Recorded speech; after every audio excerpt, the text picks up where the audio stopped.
उज़मा साहिबा, चले मैं आपसे गुफ्तगू आगाज़ करती हूँ। जितना फोकस किया और जो मैंने अपने इंट्रो में भी कहा कि वज़ीर आज़म ने लातादाद दौरे किए लाहौर के, और शायद अब हमें याद भी नहीं है कितने दौरे किए, लेकिन इतने दौरे उन्होंने किसी और सूबे के नहीं किए जितने पंजाब के किए। उसके बावजूद जो कंटोनमेंट बोर्ड्स के इलेक्शन के नताइज हैं, क्या हुआ, क्या है ये तहरीक इंसाफ के साथ पंजाब में? जी सुमैया, बहुत शुक्रिया आपने मुझे इनवाइट किया। देखें, ये पंजाब में तो आपको पता है 2018 का जो इलेक्शन था उसका ही अक्स था ये कंटोनमेंट बोर्ड का इलेक्शन, क्योंकि यहाँ पे 10 साल नून लीग की हुकूमत थी और इनकी काफ़ी ग्रास रूट लेवल पे इनकी 129 सीट्स MPAs की थी और हमारी 123 थी। और फिर हमने इंडिपेंडेंट्स के साथ मिलके और अलायंसेस फॉर्म करके हमने यहाँ पे गवर्नमेंट फॉर्म की थी। तो इसमें कोई अचंभे की बात नहीं है। क्या ये सुक्की की बात नहीं है कि जब आज आपकी मरकज़ में हुकूमत है, पंजाब में हुकूमत है और आप यहाँ पर फोकस भी ज़्यादा करके बैठे हुए हैं और वज़ीर आला की कारकर्दगी को वज़ीर आज़म सराहते भी रहते हैं, तो फिर 2018 के अक्स को क्यों देख रहे हैं और उस पर ये नैरेटिव क्यों दिया जा रहा है कि ये जो नताइज हैं 2018 के इलेक्शन के नताइज हैं? देखिए, जो कंटोनमेंट बोर्ड के इलेक्शन होते हैं बड़े छोटे पैमाने के होते हैं और आपने देखा कि कितनी तादाद में इंडिपेंडेंट्स जो थे वो इलेक्ट होके आए हैं। हमारे PTI का एक बड़ा पुराना इशू है जो कि प्राइम मिनिस्टर कई दफ़ा उसकी निशानदेही कर चुके हैं। हम टिकटों की कई दफ़ा तकसीम कर देते हैं। वो होता यूँ है कि फिर PTI से अपने खुद से मुकाबला कर लेते हैं, इंडिपेंडेंटली खड़े हो जाते हैं, क्योंकि उनको वो जो कैंडिडेट पार्टी ने दिया होता है उनके साथ उनकी वो मुआज़रत नहीं बनती है। तो होता यूँ है कि PTI का वोट जो है वो स्प्लिट हो जाता है और जो दूसरी मुखालिफ पार्टी है वो उसकी वजह से गेन कर जाती है। तो हमें थोड़ा सा अपना निज़ाम, अपनी तंजीम जो है उस पर गौर करना पड़ेगा। हमें टिकटों की तकसीम में हमें थोड़ी बेहतरी लानी पड़ेगी। अच्छा, चलें, आप ये तो कम से कम समझती हैं कि इधर तो तब्दीली लानी पड़ेगी, लेकिन कारकर्दगी पे बड़ी तब्दीली लानी पड़ेगी, उसके अलावा कोई और सूरत नहीं है, ये हम समझते हैं। खैर लगारी साहब, कितना काम करने की ज़रूरत थी और आज है, हालांकि इतना फोकस किया पंजाब पे वज़ीर आज़म ने, उसके बावजूद रिजल्ट्स ये हैं, तो फिर क्या करेगी पाकिस्तान तहरीक इंसाफ? जैसे मोहतरमा उज़मा कारदार ने बताया है, 2018 के इलेक्शन में ऐसा हुआ था कि ऊपर पार्टी जीत गई थी। मुल्तान में क्या हुआ था कि मुल्तान में मखदूम शाह महमूद कुरैशी इलेक्शन जीत गए कौमी असम्बली का जी, और नीचे हार गए थे, खुद ही हारे हैं। यानी अपने जो नीचे की सूबाई असम्बली की सीट थी, कौमी असम्बली की जीत गए। सूबाई असम्बली में पार्टी के उम्मीदवार को टिकट नहीं मिला, उन्होंने आज़ाद इलेक्शन में हिस्सा लिया और शाह महमूद कुरैशी को हरा दिया। तो ये एक मिसाल थी, ऐसी और बहुत सी मिसालें थीं। यहाँ पर भी सूरत हाल ये थी कि लोग टिकट न मिलने से नाराज़ होकर अपनी पार्टी के मद्दे मुकाबिल आ गए। कल उस्मान सईद बसरा साहब ने कहा कि पंजाब में PTI को PTI ने हराया है, तो ये शिकस्त जो है PTI की तरफ से PTI को। अच्छा, ऐसा नहीं होता है कि ये हल होने वाले मसाइल नहीं होते हैं, ये मसाइल हल होने वाले होते हैं। इख्तलाफ इस हद तक जा चुका है, आपको मालूम है कि इस कंटोनमेंट बोर्ड के इलेक्शन से थोड़े ही दिन पहले, मेरे ख्याल में 1 दिन या 2 दिन पहले, अलीम खान ने एक बार फिर इस्तीफा दे दिया। जी हाँ, बिल्कुल। तो अब लाहौर में लोग बड़ी हद तक डिपेंड करते हैं अलीम खान साहब पर और उनके वसाइल पर भी, और बहुत से वज़रा भी उनके साथ हैं, और अगर वो चले जाते हैं तो क्या और उनके साथ जो लोग हैं वो भी चले जाएंगे? ये भी एक सवाल है। पार्टी के अंदर इख्तलाफ राय बढ़ चुका है और इख्तलाफ राय से आगे बात जा चुकी है।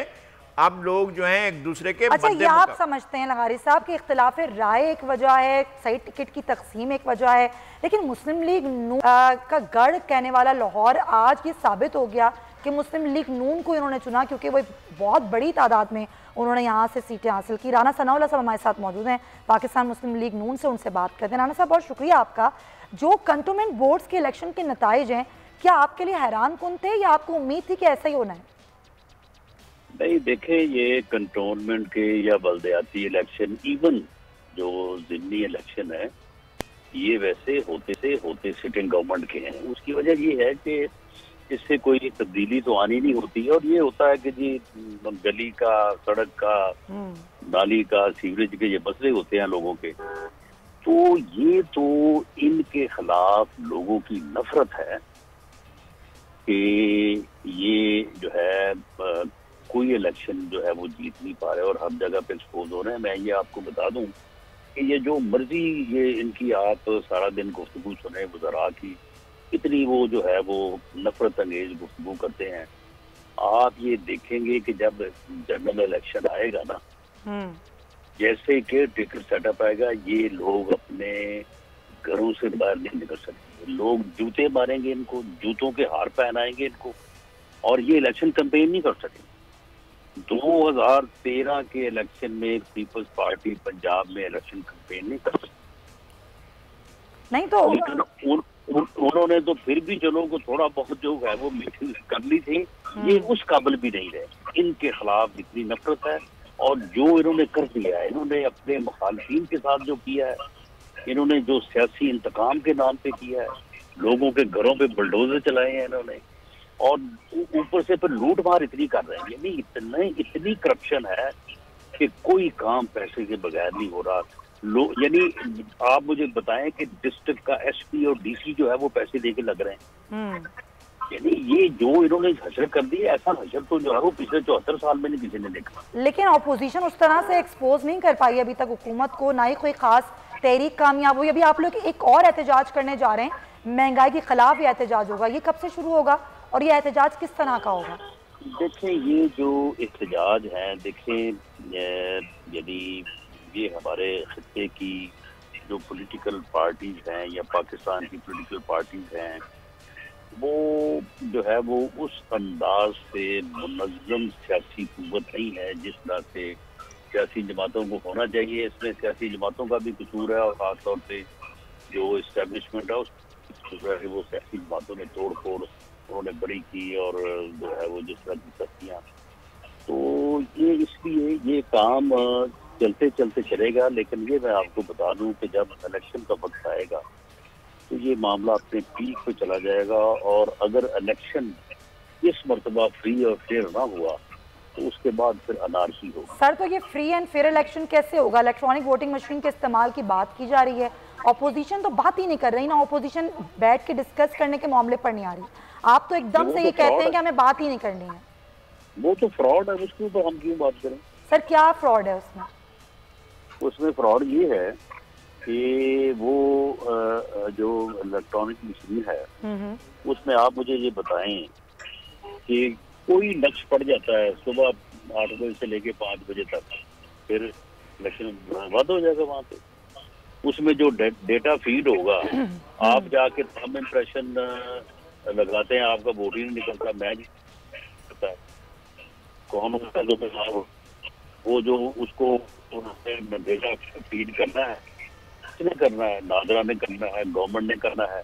फिर इसी तरह से वो हैक हो सकती है, इसी तरह से उसमें और कॉम्प्लिकेशन हो सकती है। देखें, ये जो इस किस्म की चीजें हैं पूरी दुनिया ने जिस तरह से किया, आप उस तरह से करें ना, इसको पायलट प्रोजेक्ट करें। सर, लेकिन शिबली फराज साहब तो चैलेंज कर रहे हैं, वो कह रहे हैं कि अगर कोई हैक करता है और अगर कोई दावा करता है तो मैं 1 मिलियन दूंगा उसे, इस मशीन को कोई हैक नहीं कर सकता।